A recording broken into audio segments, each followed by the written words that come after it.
ज्येष्ठराजं ब्रह्मणां ब्रह्मणस्पत आनः शृण्वन्नोतिभिः सीदसादनम् ॐ गणपतये नमः। अथ पुरुषो ह वै नारायणो कामयत प्रजा सृजेयेति नारायणात् प्राणो जायते मनः सर्वेन्द्रियाणि च कं वायुर्ज्योतिरापः पृथिवी विश्वस्य धारिणी नारायणात् ब्रह्मा जायते नारायणात् रुद्रो जायते नारायणादिन्द्रो जायते नारायणात् प्रजापतयः प्रजायन्ते नारायणात् द्वादशादित्या रुद्रा वसवः सर्वाणि च छन्दागुंसि नारायणादेव समुत्पद्यन्ते नारायणे प्रवर्तन्ते नारायणे प्रलीयन्ते। अथ नित्यो नारायणः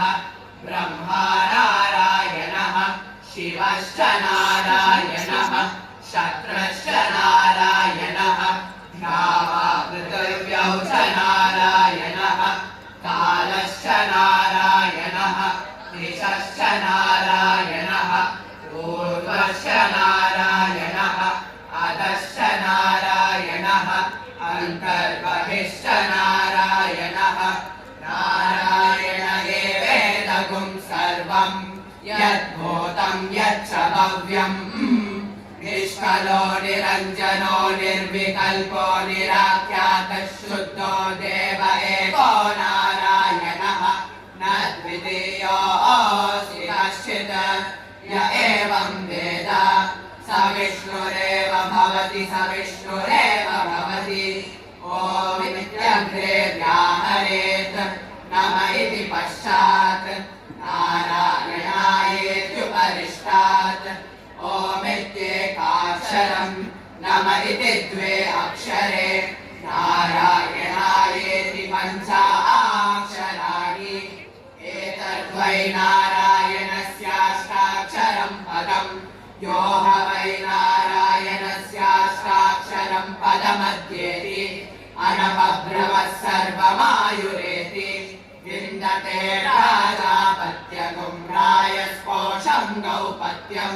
ततो मृतत्वमश्नुते ततो मृतत्वमश्नुत इति य एवं वेद प्रत्यगानन्दं ब्रह्म पुरुषं प्रणवस्वरूपम् अकार उकारमकार इति तानेकदा समपरत्तदेतदोमिति यमुक्त्वामुच्यते योगी जन्म संसारबन्धनात्। ॐ नमो नारायणायेति मन्त्रोपासकः वैकुण्ठभुवनलोकं गमिष्यति तदिदं परं पुण्डरीकं विज्ञानगणं तस्माददितावन्मात्रम् ब्रह्मण्यो देवकी पुत्रो ब्रह्मण्यो मधुसूदनो सर्वभूतस्थमेकं नारायणं कारणरूपमकार परब्रह्मो एतदर्वशिरो यो दीपे प्रातरदीयानो रात्रिकृतं पापं नाशयति सायमदीयानो दिवसकृतं पापं नाशयति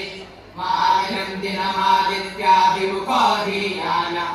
पञ्चपादकोपपादकात् प्रमुच्यते सर्ववेदपारायण पुण्यं लभते नारायण सायुज्यमवाप्नोति नारायण सायुज्यमवाप्नोति य एवं वेद इत्युपनिषत्। सहना भवतु सहनौ भुनक्तु सह वीर्यं करवावहै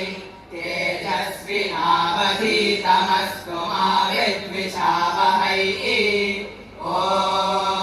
शान्ति शान्ति शान्तिः। हरिः